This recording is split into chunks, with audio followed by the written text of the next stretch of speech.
So we're on. So officially, welcome everybody. My name is Agnieszka Kotuch. I'm representing SIETAR Poland.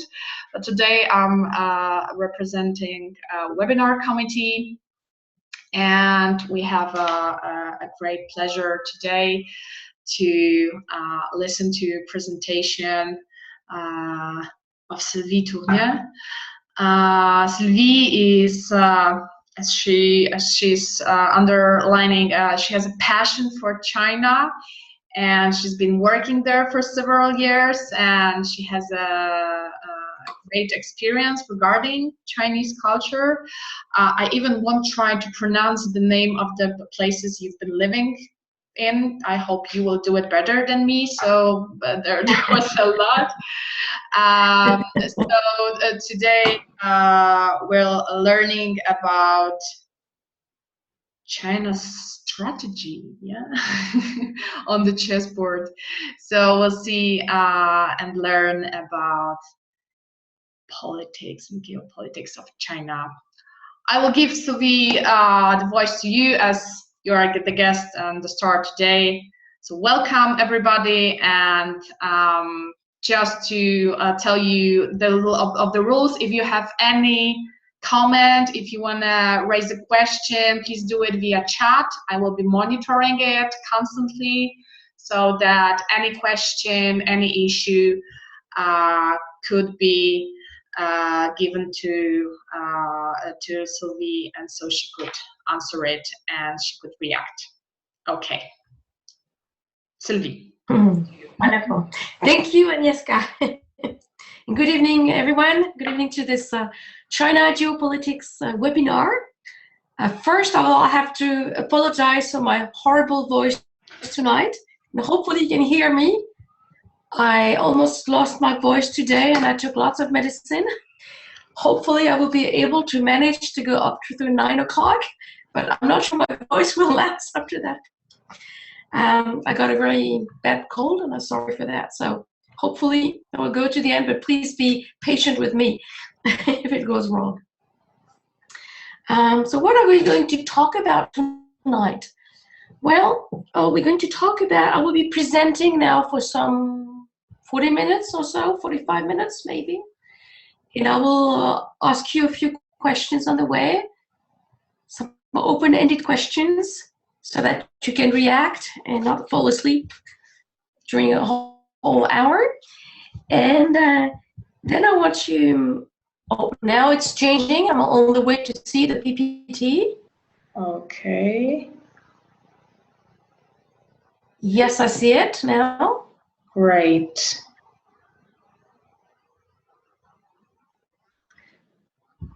If it's okay, then we could move to page number 2. Yes.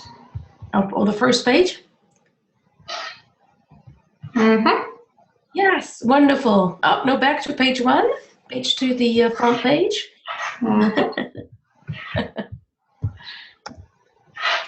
Yes. Yeah, I remember I gave a conference in front of 110 people all throughout Europe, and this last minute, the sound system didn't work. So I planned to ask lots of questions to the people and ask questions, but I couldn't hear the answers. It always happened all the time. Okay, so I was saying this topic of geopolitics China, and why talking about geopolitics China? Well, China is and has been one of the major powers in the world. It's a big country, as you can see it. You know it. It's about the size of the United States, but 4 times more populated. It has 5,000 years of history, continuous history with no stop, which makes the Chinese very proud of that culture. And they invented many, many things which have had an impact on our culture today, like the printing press, Chinese tea, the gunpowder, the compass, and so on and so forth. And in the past, if you look at the picture, you see in Inner Mongolia, for instance, where there were in the past many tribes in that area, in the west and the east of China, where they would try sometimes to invade China. There's some sometimes succeeded, sometimes did not succeed, but all what happened to them, and they became highly influenced by the Chinese culture. And they became Chinese in terms of influence, of cultural influence. It was never the other way around, which I think is very interesting. So this is the past. So what are we going to talk today about? Well, we're going to talk about China. I'm sure I'm going to say lots of things that you already know. The point is not to tell you things that you will discover tonight, but maybe piece things together so that you have a full picture. And then at the end, we can have this discussion on what we're going to do, what are the good aspects, the positive aspects, and the threats about China. So I'll be talking about China. One of the reasons, as Agnieszka said, it's because it's one of my passions and core competences. Could we move to the next page, Agnieszka, please? And the second reason is that it's an unavoidable country nowadays. Although, if you look at the press right now, there's lots of bad things about China. The economy is not doing so well, but still, it's a major partner for most economies in the world. It's mostly the main importer of goods to many countries in the world. And the second point is that China is increasing its influence all over the world. Let me just give you one example. It's in Nicaragua, they're building a second canal. What for? Because there's already one. It's for large ships, which are sometimes not even built. So why would they do that? It's just because the main reason is that they would get some imprint in some region where it's the dominant area for the United States, and China is seeking to get influence in America as well. Lots of other projects in Asia and many other parts of the world. And I love this excerpt from the Straits Times in Singapore, which confirms that China is an unavoidable place. Could we move, please, to the next page, Agnieszka?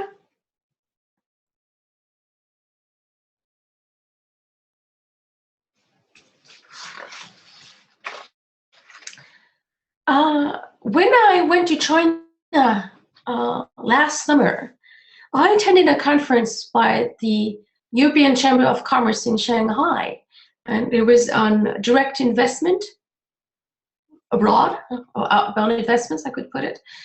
And the panelists had this very interesting comment. He said, when thinking about China, we have an image which is 3 to 5 years behind its reality.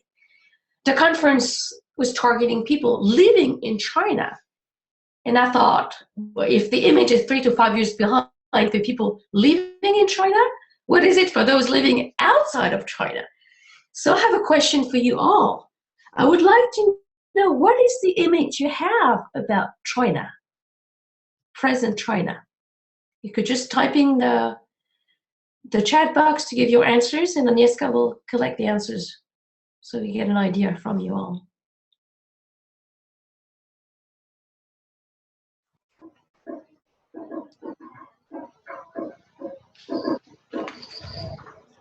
I know what is my association with present China. I will just share my while you writing yours. I live in Krakow, and it's a place filled with smog.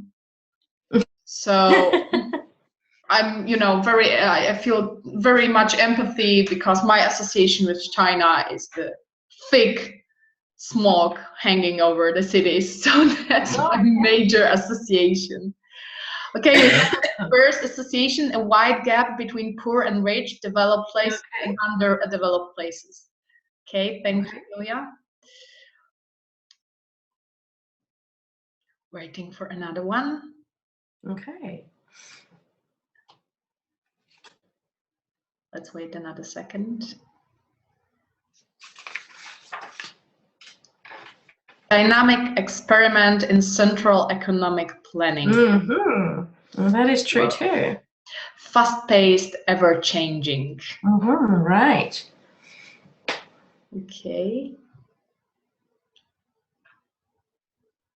Last chance to send your associations, guys, your pictures of present China.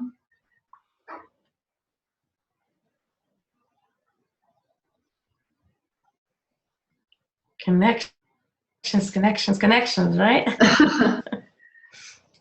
Okay.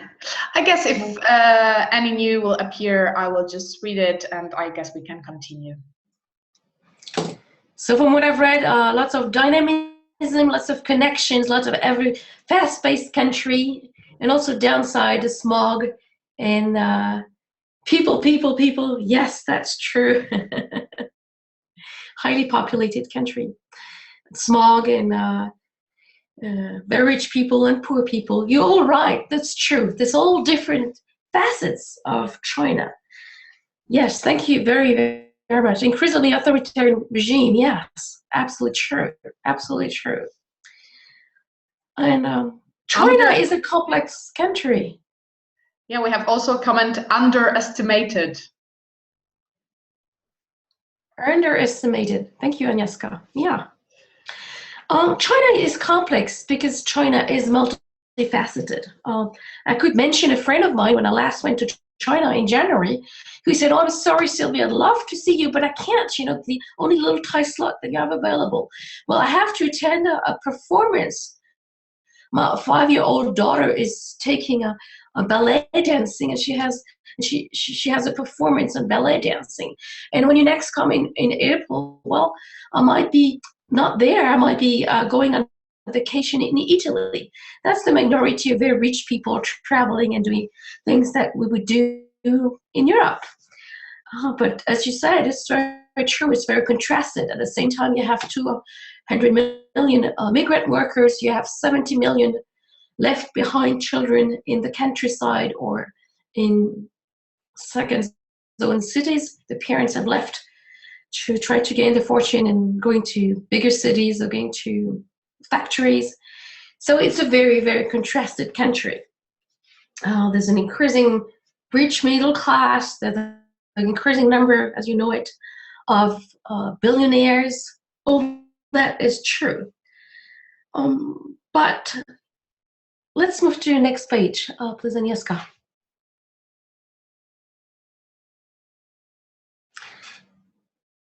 The page before?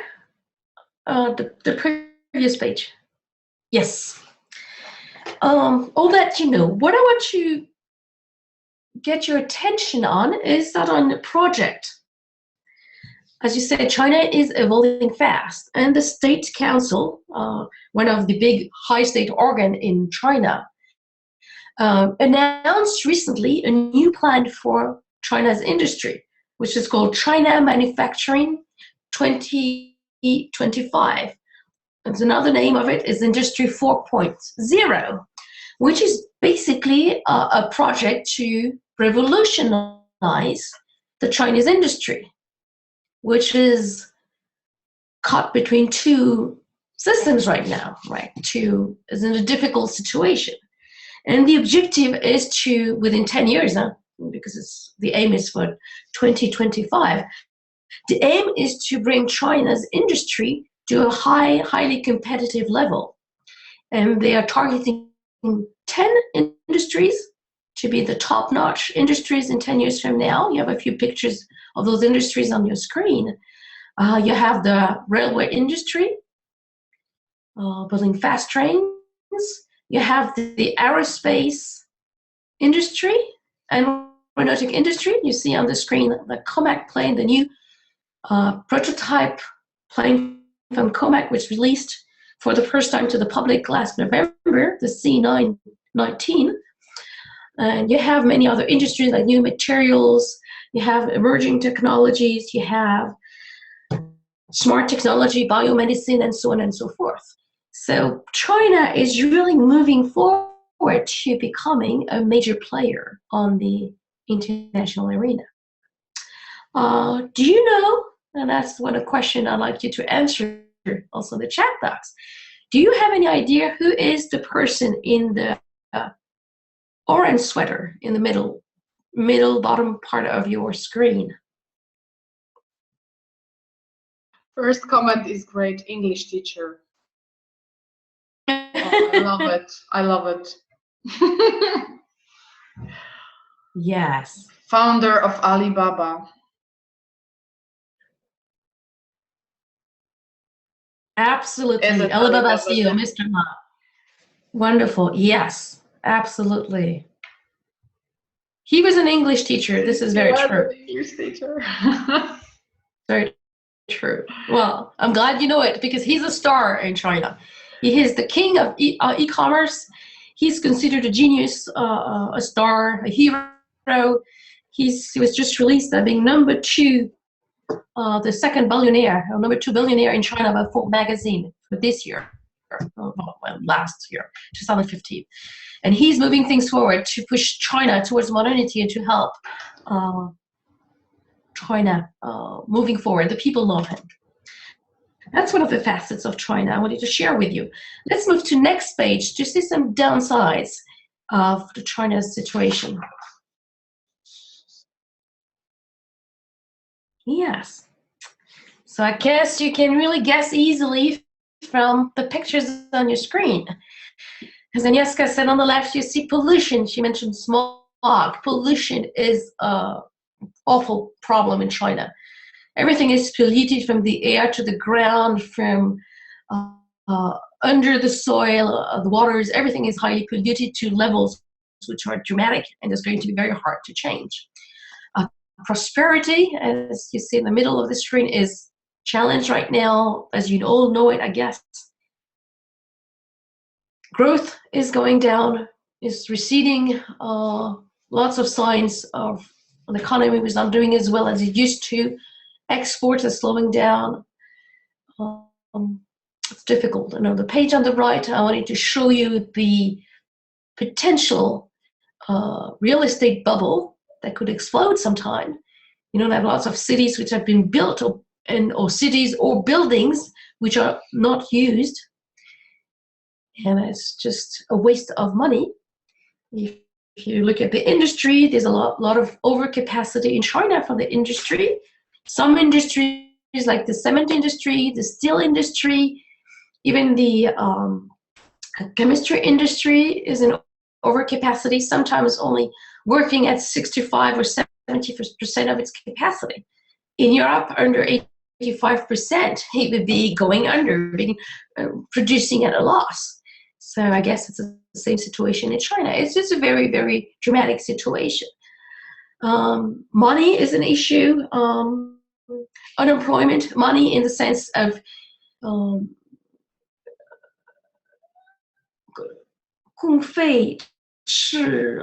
right?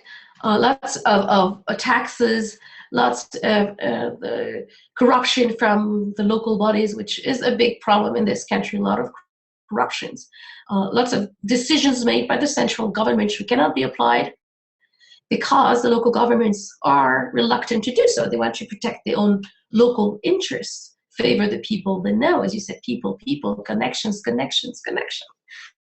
And it prevents the country from moving forward. And the last picture on the top right of your screen shows masses of people. I wanted to talk to you about unemployment. Unemployment is a big issue in China. Numbers are not communicated officially. It's sort of a secret, but we know there's still lots of unemployed people, a mismatch between education system and the reality of the job market. And the government announced they will still put on the dole some more 6 million people working in mines, especially in coal mines, to reduce unnecessary pollution and unnecessary not well-functioning mines. So China is in going through a very challenging situation right now. Could we move to the next page, please, Agnieszka? Okay. So now that we've talked about the national domestic situation of China, sort of wrap up of the situation, let's have a look at what's going on the international arena. One of the, I think, the most important elements that I need to point out to you is that the yuan, or else called the renminbi, the people's currency, was not up to recently a convertible currency. It's now semi-convertible. But what's going on right now, it's the yuan is preparing to move to become international currency. And the IMF agreed very recently toward this step. Some countries are already doing some trade in renminbi directly, like countries like South Africa or Zimbabwe, or Mauritius, Angola, Ghana. So things are changing. And we know that in the years to come, China's currency, the renminbi, will be counting for 10% of all the trade exchanges. So we are used to a world dominated by the dollar, to some extent the euro, the pound sterling, and the yen, and now we have to count with the renminbi or the yuan. Yen and yuan could be a bit confusing. And it's planned, I mean, economists say it's going to be soon the fourth currency.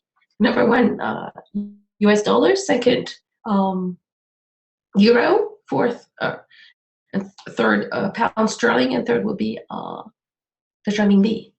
So things are changing. Could we move to the next page, Agnieszka, please?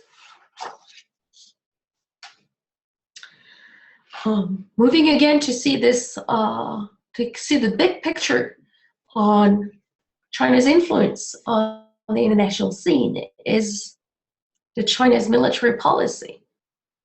China's defense budget has been increasing over the years. Still, it's representing something like 2% of the GDP, economists say, which is not too much, but still a lot when you look at the size of China's GDP. When you want to be a world power, a superpower, remember 3 things that are needed. You need to be an economic power, you need to be a military power, and you need to be a political power. And China is clearly working on those 3 areas to become a superpower. China's want to wage their own wars. There's lots of conflicts going on in Asia, in the East China Sea, with the Jiaoyu Island, or Senkaku in Japanese, you would say, in the Spratly Islands in the South China Sea, potential conflict with Taiwan. So China is preparing to have a strong army. It's also equipping the army with more modern equipment, reducing the number of people enrolled in the army. I mean, lots of things are going on the backstage, and we should keep a close eyes on what's going on to really understand the internationalization of China. Yes, please, Agnieszka, next page. Yes, so now we're going back to the comment that the panelists made on the perception that we have about China, 3 to 5 years behind, according to him. Now let's look at this aspect of trade. What is China's position on trade internationally? And I'd like you to type in your chat box. No, Agnieszka was back up. Hopefully you didn't see the percentages, but my question was, what do you think is the percentage of investments, of outbound investments from China to Europe as compared to other countries?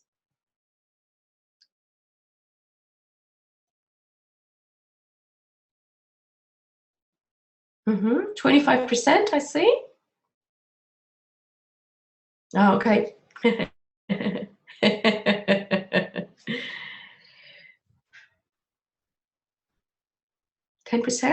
Mm-hmm. But good side, Julia. I mean, that was very quick. Whoa.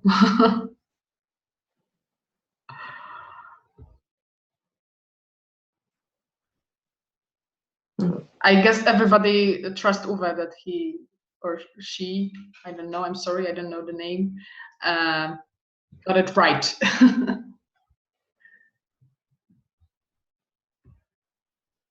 Okay. I know it's very hard to move, and it is with the mouse. We tried Agnieszka before starting the conference, and I know it's very tricky. So yes, please put the statistics on the screen, Agnieszka? Yes, thank you very much. Why did I ask you this question? So to see the picture you had, and it's interesting for those who said over 5%, since we have maybe a twisted perception of reality, because the press talks so much about us, of course, because we're interested in what's going on in all our countries in Europe. But in reality, Europe is only a very limited target for Chinese investments. The main interest for China is Asia.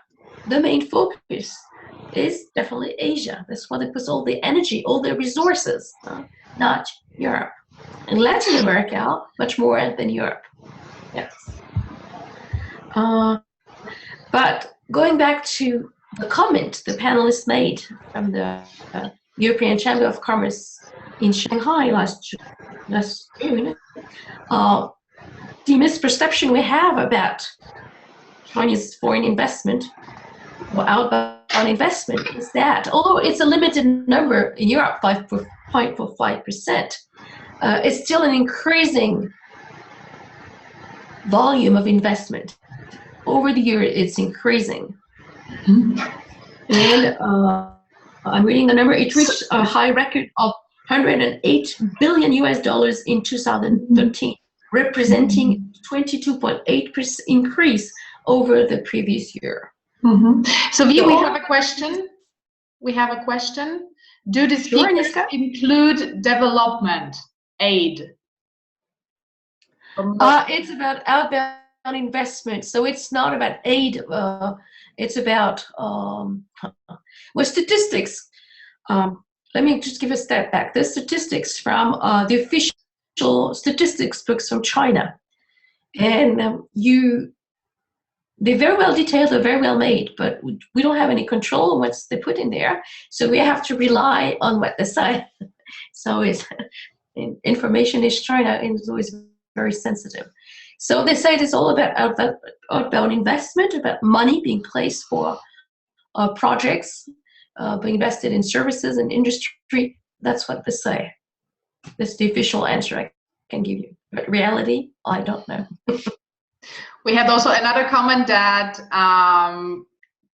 someone would have expected a higher number for Africa. Yes. And thank you for this comment. We heard a lot about Africa, especially in France, for the French participants here, because there was some French influence in Africa for many years, and there was an area of interest for the French. But in reality, China's influence in Africa is not so great in comparison to the weight it has in Asia. So I think we have a biased perception from Europe of what's really going on in the world. That's very interesting. Could we move to next place, please, Agnieszka?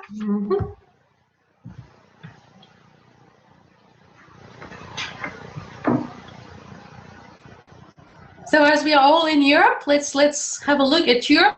Although it's only 5.5% of Chinese outbound investments. What's going on in China? Well, China is highly interested in Europe for investments. Why? Because there are many good companies, lots of technology that could be acquired, lots of knowledge, maybe more readily accessible than in other countries. That remains to be seen. And they're taking most of the time financial participation in companies. Let's give an example. Like Weetabix in the United Kingdom, a major British company, was taken over by Shanghai Bright Fruit in 2012. The French car maker Peugeot, which had shares of 28% in the capital, beginning of last year. Volvo, also a big name, and many other companies. So you can see the logos on the screen. What is interesting in terms of China's strategies in Europe, they are most of the time trying to keep the people in place. They're doing only financial investment and keeping off the local management, as it's too complex and too difficult. I guess we're not flexible enough for them, and then we are too difficult to manage. They prefer to keep the local management. So besides getting access to local knowledge, technicity, they are doing other things on the international arena. Could we move to next page, please, Agnieszka?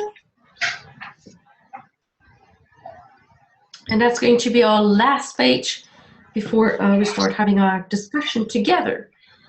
It's this international project that they have. I'm sure you heard about it, this Silk Road project that they call in Chinese 一带一路, one belt, one road, one road, one belt, if you do it in the other direction.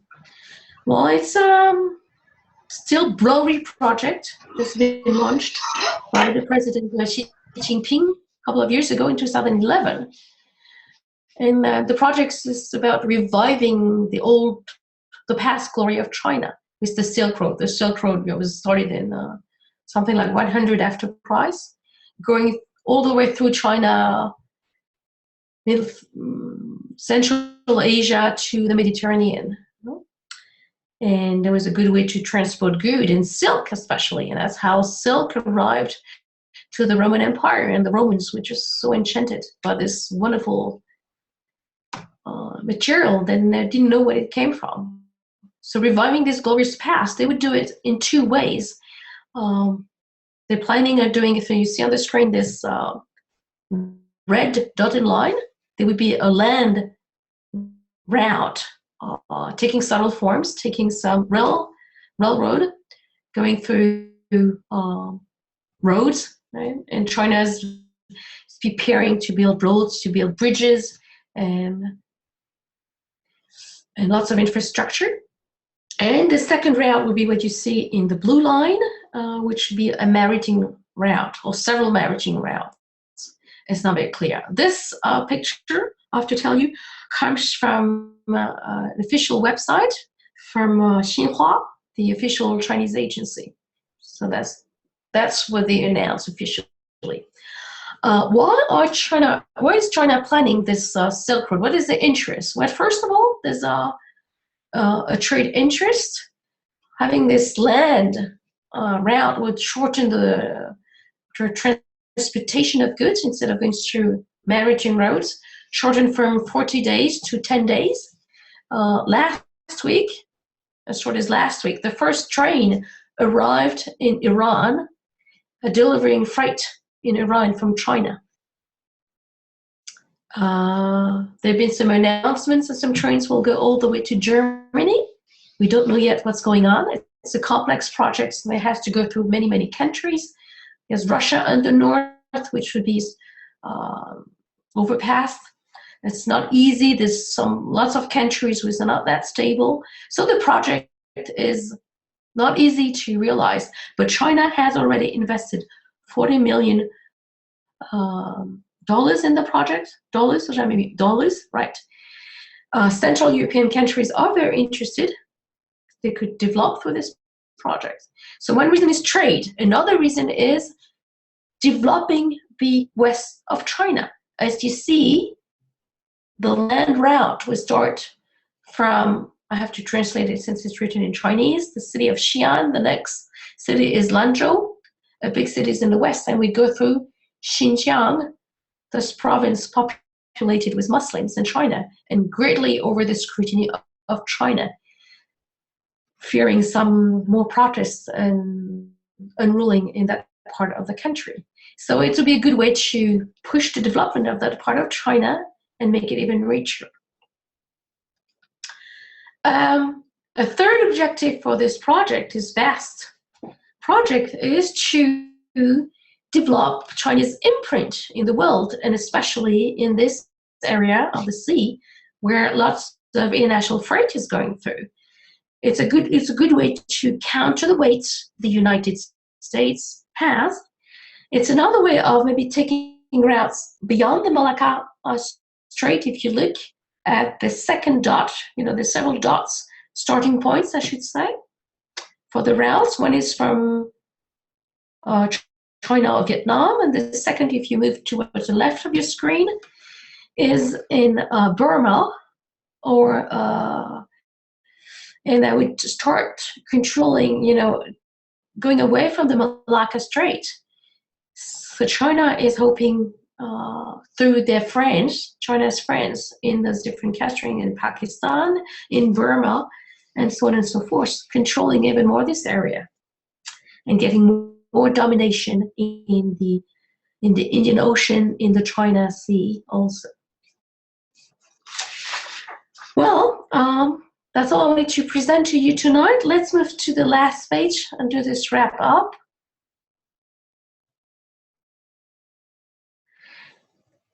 So we talked about a country which is taking its future seriously, taking some bold steps forward to move the country towards a more advanced and very advanced industry within 10 years.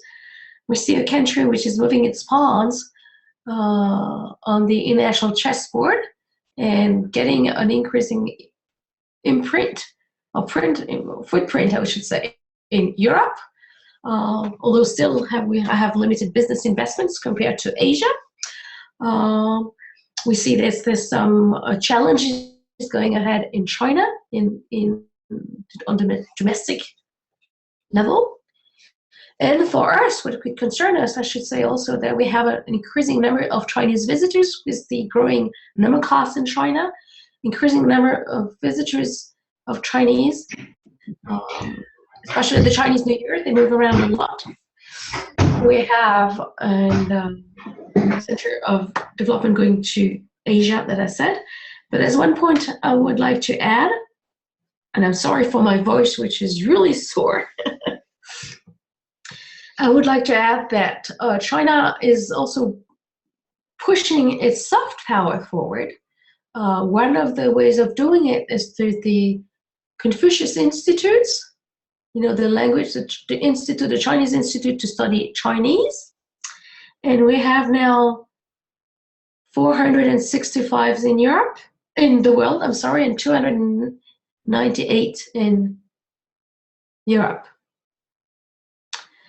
The Chinese language is coming in our daily lives more and more. So that's the picture I wanted to share with you of reality, both at the domestic level and international level. We have one more question, Sylvie, that was posed before. How about another marine Silk Road heading east to the Americas? Do you know anything about this? This is something I've not heard about, and I don't think that's in the projects, although the question is interesting. Losing my voice. Since lots of trade is going on between USA and China, but it's going rather through the Pacific. This is, to my knowledge, I could be mistaken, but to my knowledge, nothing has been announced so far, and the target is more Europe, through Central Asia, Central Europe. We have another question. Can you say more about the allocation of management responsibility in M&A? Okay. Well, when I talked to some lawyers about a couple of years ago, or maybe 5-6 years ago, and there was some investment, for instance, in France, because I'm French, maybe more knowledge of what's been going on in France. And the Chinese, when they wanted to started buying some French companies, they wanted to control the management, and they put some local management in place. It had become a total disaster. They were managing the French in the Chinese way, which the French immediately resisted in the French way. And the Chinese didn't know how to control them, what to do, how to react. And it was a total mess.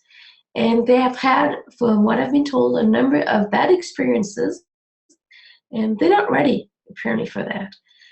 So they prefer to take a financial investment, take some shares in companies, and leave the local management. So far, from what I've known, they're very successful with Volvo. They've kept the local management in place. From what I've been told, Peugeot is doing well with keeping the local management. the French managing the French, the Swedes managing the Swedes, the Italians managing the Italians. It's only much more efficient, though. That's what I can tell you.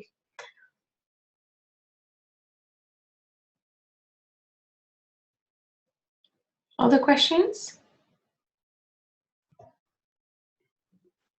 No? So I'd like to move to the last question. I think, to me, it's the whole objective. I'm sorry, I'm losing my voice. This whole objective, the whole objective of this conference is to get your feedbacks, your position, your viewpoint on this. What are the threats, do you think? What are the opportunities for us, Europeans, with this changing scene, with Chinese ever increasing footprint in the world? Please put in your answers and your comments in your chat box.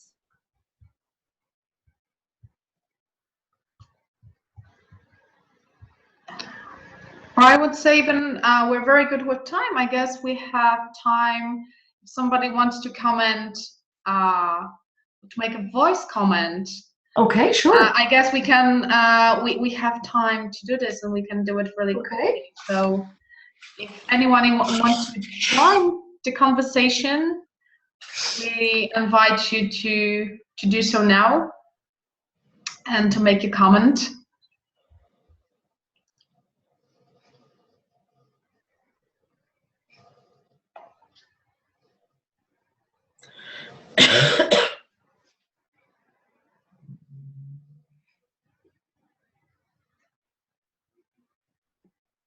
Or the chat box option is still also open. So if you want to post a question or make a comment via chat box, we also invite you to do this.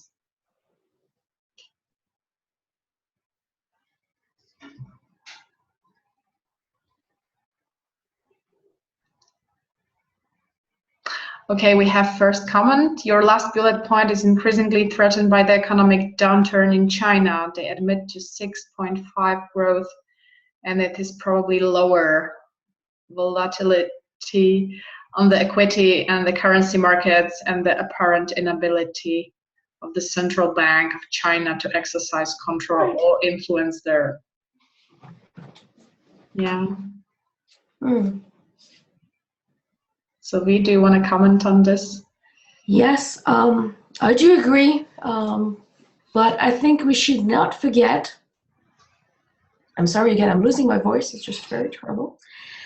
I think we should, this is true, and we don't know what's going to happen with China.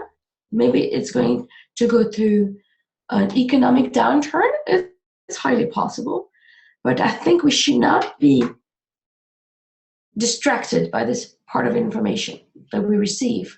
We should keep in mind what's going on behind the scenes and the real influence that China is planning to have in the world through all the aspects I mentioned.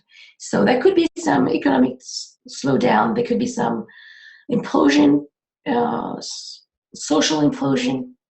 That could well happen. There are lots of risks, lots of challenges right now in China. But China is moving lots of pawns quietly behind the scenes. And I'm convinced that it's going to turn into something in the years ahead. Another comment, how about FDI going to leaving China? Do you have any actual numbers on this? I don't have any more recent numbers since the numbers come from the annual China statistical book, which is always 1 year behind. And so when I went to the conference in 2015, the numbers were from the statistics books from 2013. So we will soon have the newest one, but I haven't seen the latest numbers. But the trend is about the same. I don't think we should see any major change.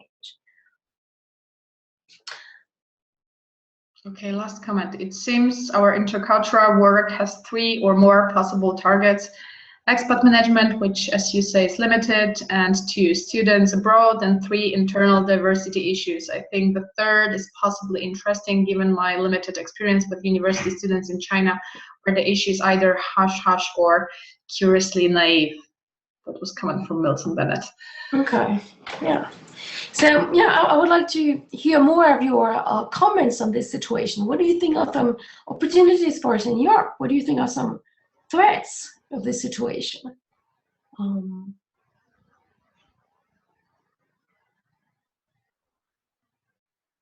There's certainly limited number of Chinese expats. Lots of Chinese students staying in Europe and working in Europe. Most of the time speaking the language plus English if they're not based in an English-speaking country. Sylvie, we have a comment. No sure what you meant by threat. Well, should we feel threatened with this influence from China? Remember the countries surrounding China in the past, those tribes that I mentioned earlier on, which become very much influenced by the Chinese culture, and they became actually Chinese, not by nationality, but by culture. So are we going to be absorbed by the Chinese culture, seeing how much influence we have from Chinese visitors, Chinese language, Chinese food, Chinese companies being having some investment from China? We have also some threats. Are we going to lose business for us interculturalists, or that's what I mean by threats? Or not? What do you think? We just have another point added by Julia Mocrousseau to this previous comment. For point number 4, Chinese expats and companies coming to Europe, other places. And there's another comment. Maybe I got you wrong. The expats going to China being one group, expats coming from China, another one. Right. Okay. So is it a question? I'm not sure. Could I ask you, Julia, to precise whether it's a comment or a question, so that we would know how to react to it? Okay, it's comment. Okay. Okay, and there's another comment regarding the minority groups in China, in example, Tibetans, right, have ample reason to be concerned. Yeah.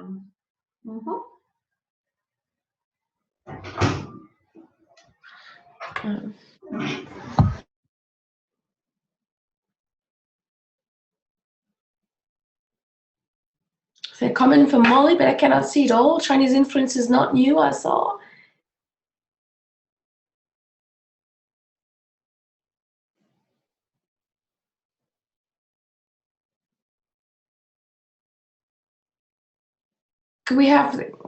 Could you comment, please, Agnieszka, on Molly's comment in the chat box? That's all. There are no new comments, so we're waiting for someone to comment some additional things.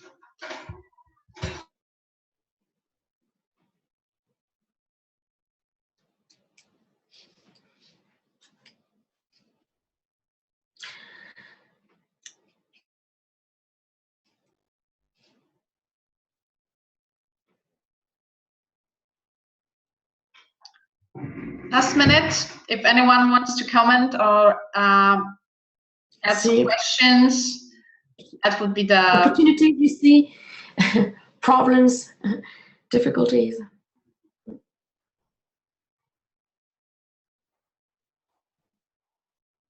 Oh, we have a new one. For Chinese expats adaptation in Europe and elsewhere, see my article. Oh, we have a recommendation. Okay, great. Wonderful. Oh, there is a question. Oh, wait a minute. There are even 2. We have a comment. I think that from Julia. I think that there are no particular threats, maybe just shifts in world power, although we should be careful with freedom of speech. And We have a thank you note for the link, so everybody could profit from the article. Thank you, Peter, for sharing this. And we're waiting for Uwe's question, I guess. So.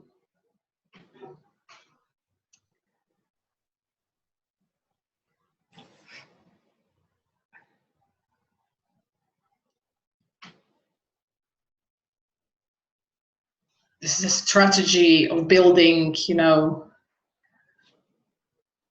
the climate for the question. Did you ever encounter somebody in China who taught intercultural education in Chinese to Chinese?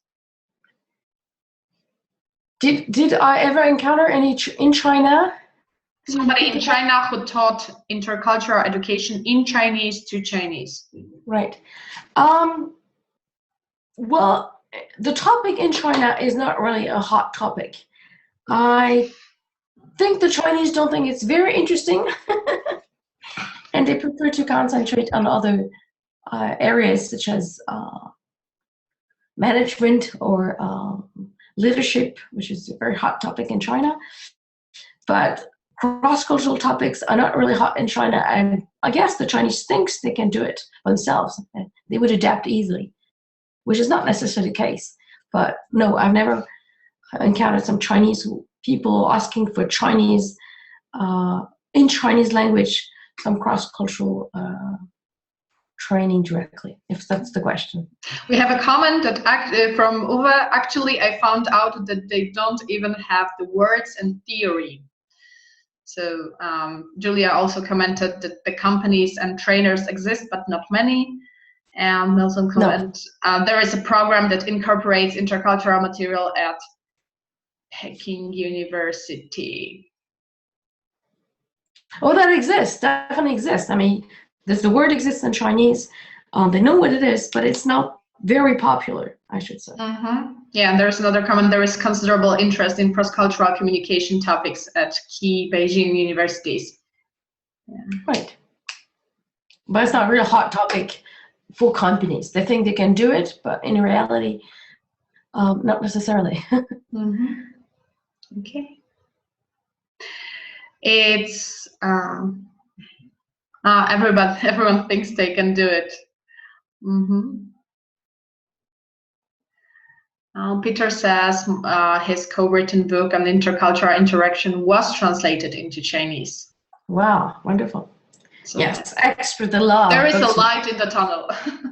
The love book, some expert translated into Chinese. Yeah, I love that. Mm-hmm. Not all taught in English. Mm-hmm. Okay, Julia is claiming that not all is taught in English. Okay.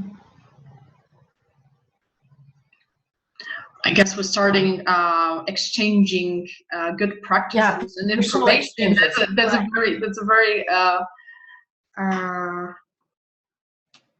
a very good element. Mm-hmm.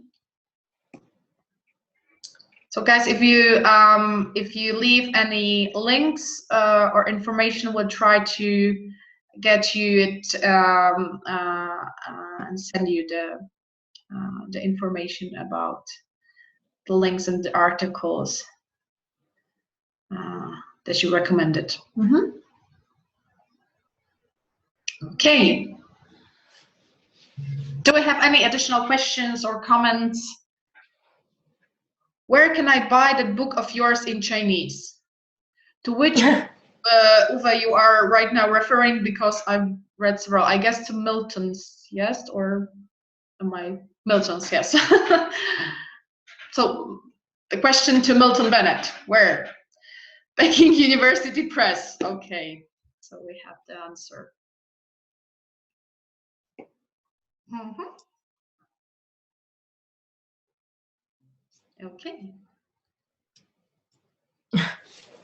Peter's book also. So it seems like this is a publishing company you need to go to when you want some kind of publications. Lots of exchanges. Yes, it's happening. The go-to place, of course. So I will just repeat, do you have any additional questions? Last chance, it's already past 9, so we don't want to overspend your time.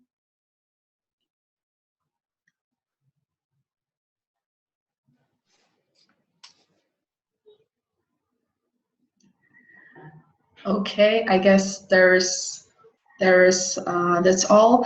I will just, so first of all, I want to thank you, Sylvie. It's been really interesting, and looking at the discussion, we could go on for several hours right now, I guess. I would really like to invite you also, and thank you, of course, all for the participation. Thank you for all your informations. I would like to invite you to fill in a little polling at the end of our meeting, so that we would could improve for the next time. And I want to thank you also for your patience with my voice. It's been extremely difficult for me to talk to you tonight.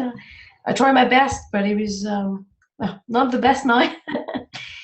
And I wish we'll be in contact again soon. Mm-hmm. It seems that the technology is really not our best friends today. I'm sorry, the polling has informed me that we have a difficulty in running it. So if you will allow me, I will just send you the polling via email, and I would highly appreciate if you could fill that in. You will get the link just to fill in a few questions regarding our webinar. So thank you very much. Have you have a advice. Gypsy throat coat tea.